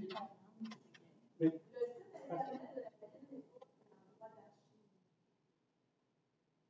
je vais avoir des discussions philosophiques. On va vous les Toutes remettre. les municipalités font ça dans le passé. Pourquoi c'est Marguerite qui le faisait? Noté, on va les remettre. Bon, ça, on va. Mais il n'y a rien qui est caché. J'espère. Maintenant, là, on parle du surplus, enseigner surplus activité. On parle sur les notes, des excédents. En plus des excédents non affectés, il y en avait pour 1 million à la fin de 2022. Ma requête de suggestion, pourquoi le prochain conseil ne présentez pas un petit tableau, pas à l'écran, sur une feuille de papier, s'il vous plaît. Juste une page. Juste montrer ce qui s'est passé. Constant, où on s'en va. Ben, forcément, à fin 2022, parce qu'on n'a rien su depuis ça. Bon, la raison pour ça, pas parce que je veux faire une guerre de chiffres. Le programme triennal de mobilisation parle de 44 millions d'investissements pour les 3 prochaines années. Donc, 38 pour les bonnes, 38 pour les routes. Vous avez mentionné ça. Je ne sais pas comment on va financer ça, mais il va certainement y avoir des subventions où j'aurais pensé, avant le dépôt du budget Girard, qu'il y avait un espoir qu'on fasse quelque chose. Mais j'ai comme l'impression, et pour moi, je le dis, c'est le document même du gouvernement qui dit ça dans 2 ans. L'expression de ne pas avoir été obligé d'emprunter, payer. C'est vraiment le truc. Donc, les dépenses courantes vont être obligées d'être financées par l'emprunt. Et rien n'est fait. Ils vont faire de quoi, c'est sûr. Oui. Donc, ils vont couper dans les montants qui auraient été autrement alloués dans des programmes. On le sait tous, on va passer par là. Donc, comment est-ce qu'on va faire face à tout ça? Il faut se préparer à ça. Ça fait déjà 2 ans que je parle de chiffres. Et j'ai toujours jamais vu de projection financière. Projection financière, c'est une projection vers l'avant, 5 ans. Ça va normalement avec le PTI, le plan triennal de mobilisation, qui dit voici ce qu'on désire faire, voici comment tout ça va être financé, et voici si les revenus qu'on demande des citoyens vont être suffisants. Ça passe à la musique. On arrive. Donc, tout ce que je demande, c'est qu'on mette de l'ordre. Quand je dis de l'ordre, là, il faut avoir un plan. C'est un plan stratégique. Le plan stratégique, il est en 2022, il est en 2022. On va être rendu en 2025-2026 quand on va en avoir un, si le plan est dans le site de l'ordre d'ici la fin de votre mandat. Mais je sais personnellement que ça fait au moins 1 an, sinon plus, avant d'accoucher d'une chose comme ça. Donc, ces éléments-là, ils méritent l'attention. On mérite, c'est pas pour contester ce que ce soit. On veut savoir où on s'en va. Moi, je je suis concerné par ça. Il y avait des surplus, et là, les surplus sont utilisés d'autres. Les surplus, là, pour éclaircir ça pour tout le monde, là, quand l'administration présente un budget, puis au fur et à mesure que l'année s'écoule, on appelle ça la réalisation, c'est-à-dire est-ce qu'on collecte les revenus qu'on a prévus, est-ce qu'on a les dépenses qu'on avait prévues. Pour autant que je me rappelle, 2021, on faisait des excédents, 2022, on faisait des excédents, 2023, je ne sais pas. OK? Normalement. Et s'il y a des excédents, comment ça se fait que le surplus à 1,3? Parce que vous aviez dit lors de la présentation du budget qu'il était à 1,3. C'est tout ça, là. OK? Donc, puis j'ai soulevé un point déjà, OK, à l'effet que, puis encore là, j'attends l'information, il y en a eu, mais c'est très long, ça fait déjà 3 mois, c'est le quart d'une année sur 3 mois, là. Je demande des informations que normalement étaient disponibles au moment où le budget est présenté. Puis, je ne les ai pas. Comment ça se fait? Il faut expliquer ça. OK. On va répondre dans. Ça, c'était la première. D'accord. J'ai une proposition à faire. J'aimerais bien sûr que ce conseil ici adopte ça ce soir.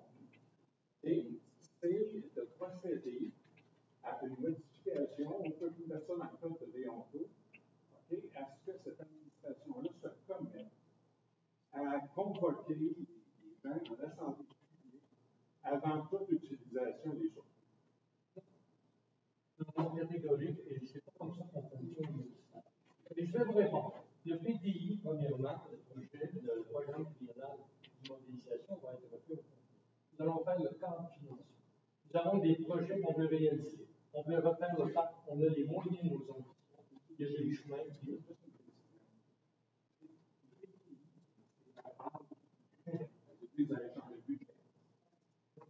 C'est pas ça veut dire. vous allez voir, on va vous présenter quand on va l'avoir fait. Vous pouvez laisser. D'autres questions? Alors, venez à la main.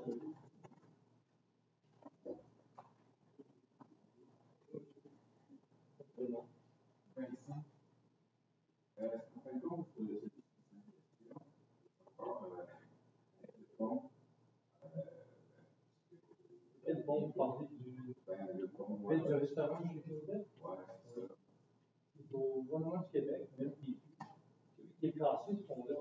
Ouais, Vous allez dessus, là, chaque année. et chaque année, ce qu'ils nous disent, eux, c'est que tiens, il va tenir, ils nous parlent là, de revenir. Alors, il y a 2 ponts. Celui qu'on a ici, puis moi, je ne suis pas un expert, je pense que la structure est bonne, c'est toutes les clôtures et le chemin qui partent dessus, parce que la base, quand vous allez en dessous, là, le même centre de lien, ils sont venus faire des inspections. Alors, on va rencontrer le ministère du Transport du Québec et on va dire, écoutez, on va arrêter d'avoir des gardes qui sont comme clôture. Il n'y a pas des gardes qui sont en occupe. Mais vous savez, quand vous allez sur la route, ils ont mis ça pour tenir les rampes des ponts. Ah, ok. Moi, c'est plutôt pour l'asphalte. C'est qu'elle bouge énormément, là-bas. On va à travers. Moi, je voulais juste savoir si avec l'exemple, parce que ça ne tiendra pas, tout le monde le sait, mais ça dure 1 mois environ. Alors, vu que c'est juste des coûts, à un moment donné, est-ce que c'est possible pour la ville d'arriver et à chaque mois, quand ça fait trop passer, pour les véhicules, déranger, tout simplement.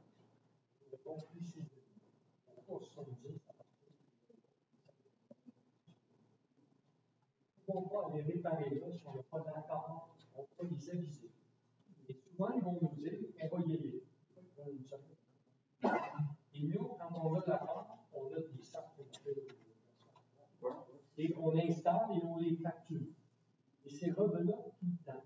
Parce que le pont, comme je vous dis, cassé, il faut le refaire au complet. Donc, des réparations définitives, c'est ce qu'on souhaite avec le gouvernement, on puisse régler ça. Des réparations partielles, il va toujours y avoir. Puis, moi, combien de fois j'ai dit à les GDC, combien de fois j'ai dit encore plein de trous. Mais on installe l'asphalte comme l'autre fois, il était fait, je pense, une semaine, 2025, alors ça, c'est fait. Ça commence encore. C'est un problème habituel.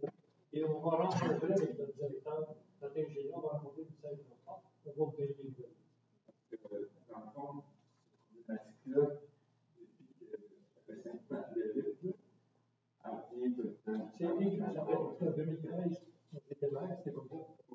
Ça datait depuis. Et on a beau leur dire, il ne va pas, il ne va pas. Alors, est-ce que ça prendrait l'effort de la population? Il y a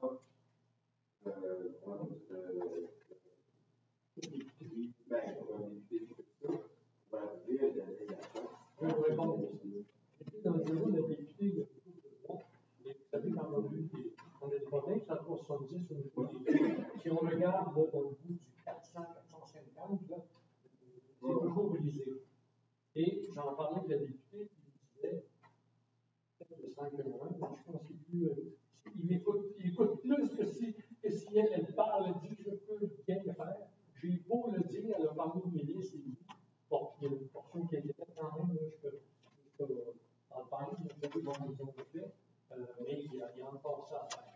Il semblerait, par exemple, que les enfants commencent à prendre le dessus, vraiment, de leurs affaires. Et qu'ils ont donné beaucoup de contrats.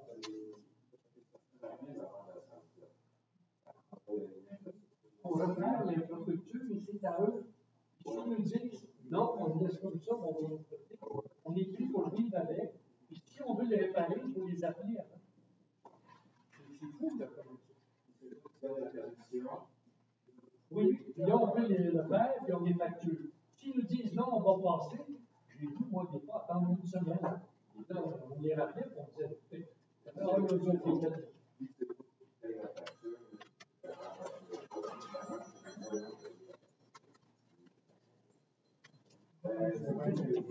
Mais on va vous donner une nouvelle sur le groupe.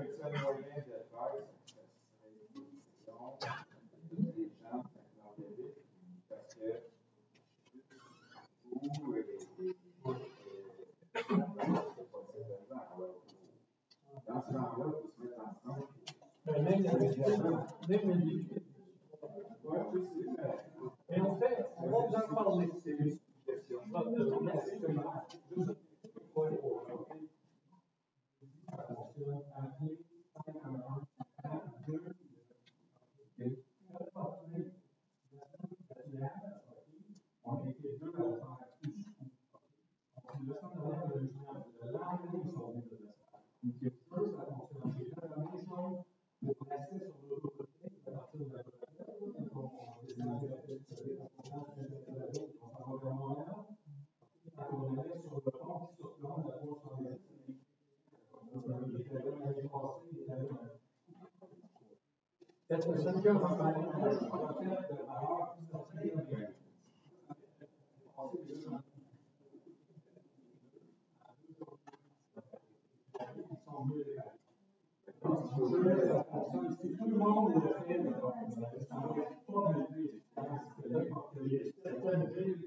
C'est ce qu'on fait. Parce qu'il y a plein d'ici. Ah non, mais ça, vous trouverez la ville. Donnez-moi la ville. Parce que moi, j'ai parlé avec eux, puis on est très clairs. On est d'accord, mais c'est peut-être du. Je pense que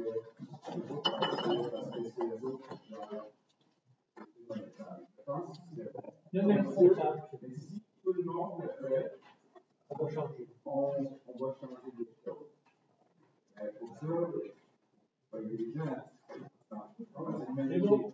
Monsieur Cohen, venez à la c'est une question ou encore sur les chemins? Non, j'ai une question à faire. Monsieur Grenier.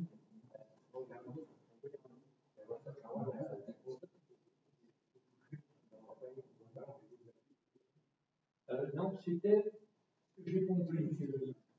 Il est un expert des goûts ici de la culture. C'est qu'à chaque extrémité, on a creusé l'asphalte, il fallait fermer, c'est une ligne, hein, et il fallait fermer ça, condamner ça, que ça n'aille plus là. Puis il y en a une qui était pas facile, puis ça, c'est la conduite de l'écoute. C'est ça, c'est M. Catron qui aurait pu se dire. Mais on avait envoyé vérifié avant d'autoriser le faire. Oui, ils ont bloqué chaque bout. Il a fallu qu'ils changent quelque chose de bout qui était figé là, qui était brisé. C'est ça que c'est mis. Voilà. Et ça, c'est beaucoup mieux. Monsieur Julien Stéphanie, vous êtes présenté.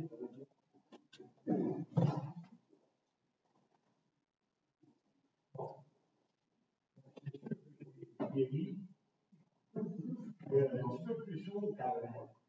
Mais, s'il vous plaît, je m'aime. On peut-tu avoir des micros dans la salle du conseil pour que tout le monde entende? Parce que, madame parle. Tu sais, non, mais c'est vrai, c'est vrai. Non, pas du tout. Moi, je me rappelle des mais s'il vous plaît, c'est possible d'avoir des micros dans la salle du conseil. Je pense des sous pour différentes affaires. Je pense qu'on est dû. Oui, ça fait 5 ans. On va en parler. Ça fait longtemps que je parle. C'est noté, on va en parler. Parfait, merci. Monsieur Christian.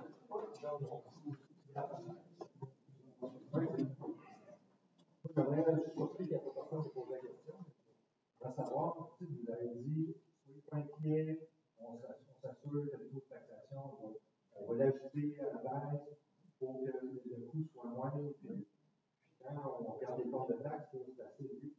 Mais non, il y a une augmentation des évaluations. On a mis 500 000 qu'on a mis pour diminuer. On est à peu près à 6 Alors, on a mis 500 000. Le taxe a augmenté beaucoup. Oui, il va faire 1000 piastres. Je reste à 100. Puis moi, je ne comprends pas que une municipalité comme Saint-Roch de Chine, ça peut faire la même grosseur ici. J'en ai une, j'ai un domaine là-bas, ça a augmenté de 50 $. La maison a augmenté de 100 000. J'ai eu une augmentation de taxe de 50 $. Alors ici, c'est des 50 des 1000, des 1000. C'est important de comprendre. Si les maisons avaient augmenté toutes de 100%, là, on aurait pris pour taxe, on aurait baissé l'équivalent, tout le monde aurait dit. Il y a des maisons qui ont augmenté 100%, 200%, d'autres 20%, 30%. Donc, si vous aviez la liste que je vais voir, on va vous la montrer. Il y a des maisons qui sont en crédit. Il y a des maisons là, qui payent 200, 300, 400 de moins. Moi, je paye 2 000 de plus. Je paye 10 000 parce que je suis de taxe. Mais je paye 10 000. Je ne paye pas 200 non plus. Hein. On est tous là-dessus. Alors, c'est que les taux, comment dire, ceux qui ont mangé le coup en évaluation, c'est toute la cuvette que j'appelle les grandes, les barons en pain, c'est là que ça s'est joué le plus. Notre citoyen qui a plus augmenté a augmenté 5 000. Pourquoi? Uniquement l'évaluation municipale, il est passé de 500 000 à 1 700 000. J'ai demandé aux citoyens, quand il est venu me voir, j'ai dit, il m'a dit, ça n'a pas d'allure. J'ai dit, oui, votre maison, si vous la vendiez combien? Il dit 2 millions. Et tout ça, là, les évaluations qui sont arrivées, ça débalance. Cette année, c'était peut-être 3 000. Peut-être cette année, 5 000.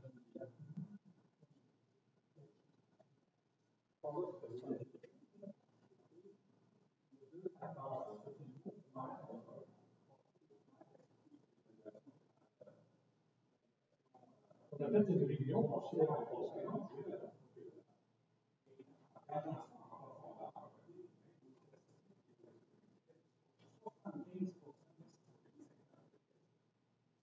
Ou le baisse de taxe, ou légère.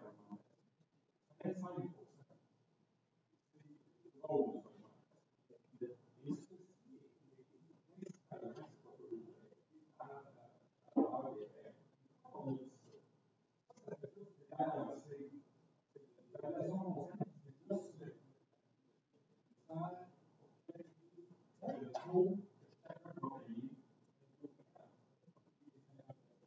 Avec 53,87, qui est obligatoire d'être uniforme à tout le monde. C'est ça qui vient débalancer.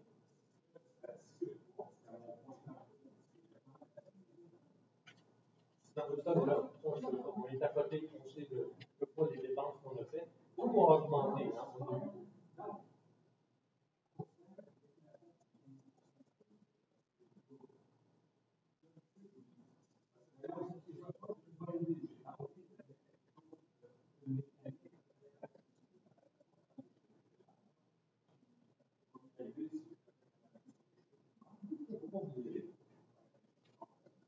Non, non, mais c'est correct.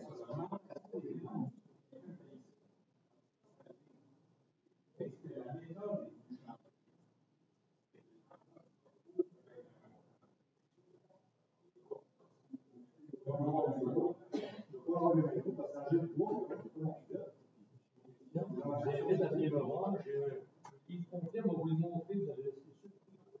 Je suis tranquille.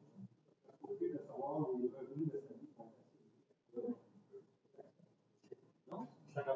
Une idée, je vous résume ça, Pierre le sait, c'est que nous, on a besoin, disons, on jase, on va acheter 10 millions pour fonctionner. Ça va augmenter les étapes, on a juste le taux en fonction d'aller chercher notre 10 millions. C'est pas ça qui fait ça. Mais il y en a, je vous donne un exemple. Moi, je suis au bord de l'eau, là, dans ma vie, et le terrain, 14 000 pieds carrés, au niveau, 723. Et si je n'avais pas de maison dessus, je ne sais pas comment je le vendrais. Il faut être réaliste. Le problème, c'est qu'on a des. Puis j'ai même un citoyen, on a même un citoyen, je donne des chiffres à peu près, parce que pour imager. Lui, sa maison valait 1,250 000. Bon, disons qu'il payait 5 000 $ de taxes. Il vaut 8 000 $ de taxes. Pourquoi? Parce qu'il a augmenté juste de 250. Pourquoi? Parce qu'il a été bâti il y a 2 ans. Il était déjà rendu à une maison. Tandis que ceux, ça faisait 6 ans qu'ils n'avaient pas été évalués avec des taux qui étaient bons. Et c'est le cas de celui qui a augmenté de 5 000. Sa maison est évaluée à 500 000, 1,7 million, il en a vendu 2. Quelque part, il faut que tu payes à un moment donné. Ce qui m'inquiète, moi, je vois un petit peu fier là-dessus, là, quand tu parlais du gouvernement du Québec tantôt, on va peut-être être sans carte de crédit pour aller manger. Ce qui m'inquiète, c'est qu'à un moment donné, nos évaluations de maison, on va peut-être les vendre en bas du prix de l'évaluation. Et ça m'inquiète. Je me dis, cet effet-là de marché causé par l'impact de la COVID aussi, a un impact qu'il va nous donner, mais il ne change rien pour la ville dans sa gestion financière. On a moins de 10 millions pour aller le chercher. Par contre, il est mal rétribué. C'est pas une. Venez voir, je vais vous le montrer. Vous allez voir. J'ai rien à cacher. La dernière chose, c'est un commentaire. Avant les fêtes, vous avez une taxe sur main pour avoir expulsé mon frère et moi à part. Comment? À part, vous avez expulsé de la réunion. Il a fait un livre de taper sa main. Il vous a défendu en disant j'ai mal été conseillé par les autres. Ben oui, je l'arrange. Mais c'est pas comme ça que je l'ai dit. Mais sortez-moi-les. Il y en a moi, je vais vous montrer. Il y a CNQ, qui est un organisme assez responsable. Vous avez accusé, vous avez retenu la chef d'accusation, comme vous avez expliqué. Vous avez reconnu votre culpabilité. Pour les raisons que j'ai expliquées. Moi, mais là, en disant votre document comme ça, ça serait comme si vous n'êtes pas capable de reconnaître vos torts. Je ne suis pas capable. On peut voir ça. Je vous ai dit que je vais pas répondre à ces questions-là, parce que moi, j'ai l'intention, on dépose un mémoire à la CME, on a pu prendre conscience de ce qui se passe. On verra. C'est extraordinaire de ne pas être capable de reconnaître quand on Mais je ne reconnaîtrais pas ce J'ai qui se l'opportunité d'un homme qui est basé sur Moi, je vais faire des citoyens quand ils m'appellent, je leur réponds, je m'en vais les voir, je m'en occupe et j'ai le droit. 52 et clair. C'est pas ça qu'on dit. C'est ça les cartes. Mais les cartes, c'est qu'ils nous en faisaient pas. Le CNQ, les autres politiques, C'est 4 choses qui sont. c'est correct, j'ai la réponse. Mais venez voir. Merci d'être venu.